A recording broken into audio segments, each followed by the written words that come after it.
മീറ്റിങ്ങിൻ്റെ ഉദ്ദേശം തന്നെ നിതിൻ രാജിൻ്റെ മരണത്തിന് ഉത്തരവാദികളായവരെ നിയമത്തിന് മുന്നിൽ കൊണ്ടുവരിക മാത്രമല്ല, ഇതൊരു ഇൻസ്റ്റിറ്റ്യൂഷണൽ മർഡർ, വിദ്യാഭ്യാസ സമ്പ്രദായത്തിൻ്റെ ഫലമായി ഉണ്ടായിരിക്കുന്ന ഒരു കൊലപാതകമാണ് എന്ന് നമ്മൾ വിശ്വസിക്കുന്നു. അതാണ് സത്യവും. ഇങ്ങനെ ശ്രീ ബിജു അയ്യമ്പള്ളി പറഞ്ഞതുപോലെ അത് കേൾക്കുമ്പോൾ നമുക്കറിയാം, നമ്മുടെ കേരളത്തിലെ വിദ്യാഭ്യാസ രംഗം, നമ്മുടെ രാജ്യത്തെ വിദ്യാഭ്യാസ രംഗം എന്താണെന്ന് അറിയില്ല, പക്ഷേ നമ്മുടെ കേരളത്തിലെ വിദ്യാഭ്യാസ കലാലയങ്ങൾ എങ്ങനെയാണ് പ്രവർത്തിക്കുന്നതെന്ന് നമുക്ക് മനസ്സിലാകാത്ത വിധത്തിൽ, കാരണം നമ്മളൊന്നും പഠിച്ച ഒരു അന്തരീക്ഷമല്ല. കാരണം ഈ ശാസ്ത്രീയ കോളേജും ഒക്കെ വന്നു കഴിഞ്ഞപ്പോൾ എങ്ങനെയാണ് റിസൾട്ട് ഉണ്ടാക്കുന്നത് എന്നതിൻ്റെ ഒരു ഓട്ടത്തിൽ പലവിധമായിട്ടുള്ള പരീക്ഷണങ്ങൾ നടത്തുമ്പോൾ വിദ്യാർത്ഥികളുടെ മാനസികമായിട്ടുള്ള അവരുടെ ആ അവസ്ഥയെ മാനിക്കാതെ അവരെ ഇല്ലാതാക്കുന്ന ഒരു പ്രവണതയാണ് കലാലയങ്ങളിൽ നടമാടുന്നത് എന്നാണ് നമുക്ക് മനസ്സിലാക്കാൻ കഴിയുന്നത്. നമ്മുടെ വിദ്യാർത്ഥികൾക്ക് ഈ ഒരു പ്രക്രിയയിൽ, അല്ലെങ്കിൽ ഈ വിദ്യാഭ്യാസ ഈ കലാപങ്ങളിൽ, അല്ലെങ്കിൽ ഈ പ്രവർത്തനങ്ങളിൽ നമ്മുടെ വിദ്യാർത്ഥികൾ എങ്ങനെയാണ് ഒറ്റപ്പെട്ടു പോകുന്നതെന്ന്, എക്സ്ക്ലൂഷൻ, അതാണ് ഇംഗ്ലീഷിൽ അത് അങ്ങനെ പറയും, എക്സ്ക്ലൂഷൻ, ഒറ്റപ്പെട്ടു പോകുന്ന അല്ലെങ്കിൽ ഒറ്റപ്പെടലിൻ്റെ ഒരു വേദന അത് ഉണ്ടാക്കുന്ന ഒരവസ്ഥയെന്ന് പറഞ്ഞാൽ നമുക്കൊന്നും ചിന്തിക്കാൻ പറ്റാത്തതിൻ്റെ ഒരു കാര്യമാണ്. ഇപ്പോൾ ഇവിടെ ഇത് നമ്മുടെ മുന്നിൽ നമുക്ക് തെളിവായി കഴിഞ്ഞു. ഒന്ന് ആദ്യത്തെ നമുക്കറിയാം, രോഹിത് വെമുല.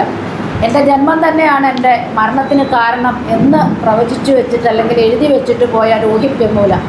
ആ രോഹിത് വെമുല ഇന്ത്യയിൽ വലിയൊരു കോളിളക്കമാണ് സൃഷ്ടിച്ചത്. അതിനുശേഷം ഒരു നിയമമൊക്കെ ഉണ്ടായി, നമുക്കറിയാം. അതിനുശേഷം ഒരു ആക്ടുണ്ടായി, ഒരു നിയമം ഉണ്ടായി.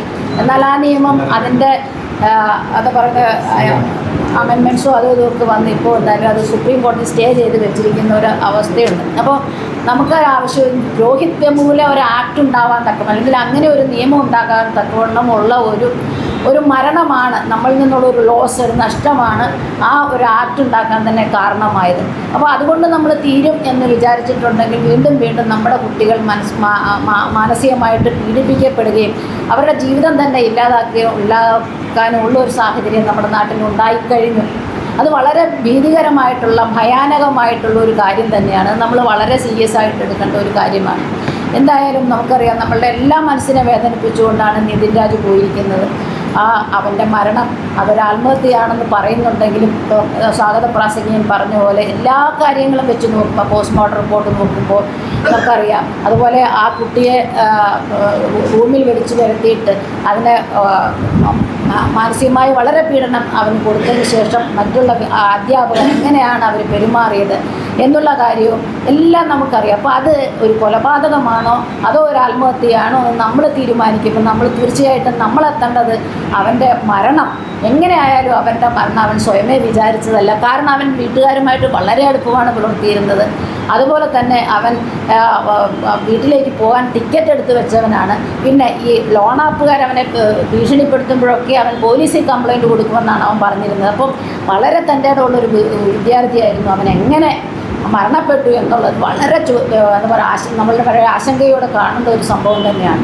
എന്തായാലും നമുക്കിങ്ങനെ ഒരു മരണം, നമ്മളിലൊരു കുട്ടി ഇനി മരിക്കാനായിട്ട് ഇടവരരുത് എന്ന് തന്നെ നമ്മളൊരു പ്രതിജ്ഞ ചെയ്യണം.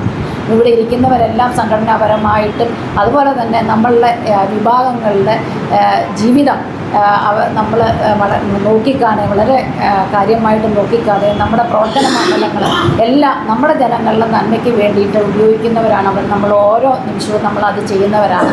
അതുകൊണ്ട് തന്നെ ഇങ്ങനെ ഈ ഒരു കാര്യം എന്ന് പറയുന്നത്, നമ്മുടെ ഒരു കുട്ടിയുടെ മരണം അല്ലെ നമ്മളുടെ ഒരു കുട്ടിയുടെ നഷ്ടം നമുക്കത് ചെറുതായിട്ട് കാണാൻ സാധിക്കുകയില്ല. കാരണം നമുക്ക് നേടിത്തന്നത് നമുക്കറിയാം. നമ്മൾ വളരെയധികം ഇല്ലായ്മകളിൽ നിന്ന് വന്നവരാണ്, അസമത്വങ്ങളിൽ നിന്ന് വന്നവരാണ്, അടിമത്തത്തിൽ നിന്ന് വന്നവരാണ്.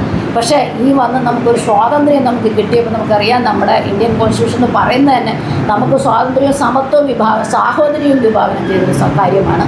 അതിലൂടെ വളർന്നു വന്ന് നമ്മൾ തീർച്ചയായിട്ടും നമ്മൾക്ക് കിട്ടുന്ന ഈ സ്വാതന്ത്ര്യം എന്താണ് എന്ന് മനസ്സിലാക്കുമ്പോൾ തീർച്ചയായിട്ടും നമ്മളുടെ ഒരു കുട്ടിക്ക് അല്ലെങ്കിൽ നമ്മളുടെ ഒരാൾക്ക് പോലും ഇങ്ങനെ ഒരു നഷ്ടം, നമുക്ക് ഒരു പീഡനം, ഒരു മാനസികമായിട്ടുള്ള പീഡനമായിക്കോട്ടെ, ശാരീരികമായിട്ടുള്ള പീഡനമായിക്കോട്ടെ ഒരിക്കലും ഉണ്ടാവാൻ പാടില്ല. സ്വതന്ത്രമായിട്ട് ജീവിക്കാനായിട്ടുള്ള, സ്വാതന്ത്ര്യമായിട്ട് ജീവിക്കാനുള്ള, സമത്വത്തോടു കൂടി ജീവിക്കാനുള്ള, എല്ലാവിധ എന്താ പറയുന്ന അഭിമാനത്തോടു കൂടി ജീവിക്കാനുള്ള ഒരു സാഹചര്യം നമുക്ക് ഡോക്ടർ അംബേദ്കർ ഉണ്ടാക്കി തന്നിട്ടുണ്ട്. ഈ സാഹചര്യത്തിൽ ഈ രാജ്യത്ത് അങ്ങനെയുള്ള ഒരു രാജ്യത്ത് നമ്മൾ എങ്ങനെ പെരുമാറണം, നമ്മളുടെ അവകാശങ്ങൾ എങ്ങനെ നമ്മൾ നേടിയെടുക്കണം, നമ്മളുടെ അവകാശങ്ങൾ ഹനിക്കപ്പെടുമ്പോൾ എങ്ങനെ നമ്മൾ മുന്നോട്ട് പോകണമെന്ന് നാം തന്നെ തീരുമാനിക്കണം. എന്തായാലും ഞാൻ അധികം സംസാരിക്കുന്നില്ല. നമ്മളുടെ ഉദ്ഘാടനത്തിന് നമ്മുടെ പ്രിയപ്പെട്ട AK സജീവ് ഒരു സ്റ്റേറ്റ് ലീഡറാണ്. അദ്ദേഹത്തിന് ഞാൻ ഈ യോഗ ഉദ്ഘാടനം ചെയ്ത് ഈ നിതിൻ രാജിൻ്റെ നമ്മുടെ എറണാകുളത്തെ സമ്മേളനത്തിന് എങ്ങനെയാണ് നമ്മുടെ ഹർത്താൽ വിജയിപ്പിക്കുക എന്നുള്ളതാണ് നമ്മുടെ പ്രധാന വിഷയം. അതിനെക്കുറിച്ചും ഈ വിഷയത്തെക്കുറിച്ചും ദീർഘമായിട്ട് സംസാരിക്കുന്നതിന് ഉദ്ഘാടനം ചെയ്യുന്നതിന് AK സജീവിനെ ക്ഷണിക്കുന്നു.